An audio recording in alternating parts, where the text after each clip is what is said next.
Good morning. Here is today's word of blessings for you. Matthew 26:66-68. What do you think?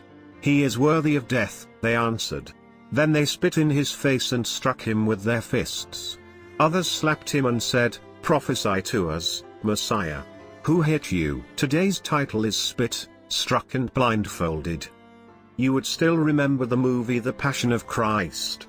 Even though it was a Christian movie, young viewers were prohibited from watching it. Why? As far as I know, it was because the movie had many scenes that were so gory. In fact, when I watched the movie, I felt so uncomfortable.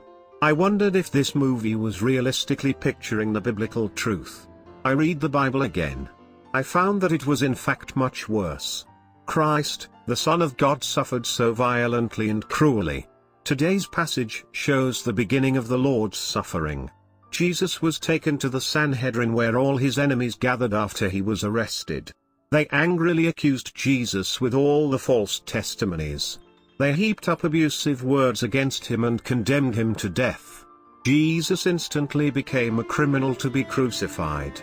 On the spot, they began to torment and taunt him. They spit on his face, and struck him with their fists and slapped him. They blindfolded him and ridiculed him. Then they took him out for more beatings.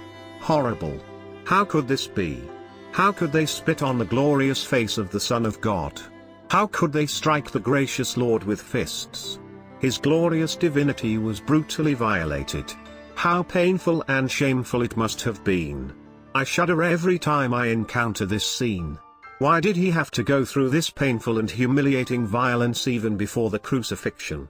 Jesus kept silent. But we know that he has these silent messages for us. This is for you. I was spit lest you be spit. And when you are spit in the world, I will cleanse your face with my tears. I was blindfolded lest you be blindfolded. I was struck lest you be struck. And when someone struck you with their fists, I will heal your bruises with my scars. I believe that was the quiet message of this passage. Have you ever been brutally violated by the sinful world and people as Jesus was? Jesus knows your pain. He will restore and revive your dignity with his cross, for he was spit, struck and blindfolded, and was crucified for us. Amen.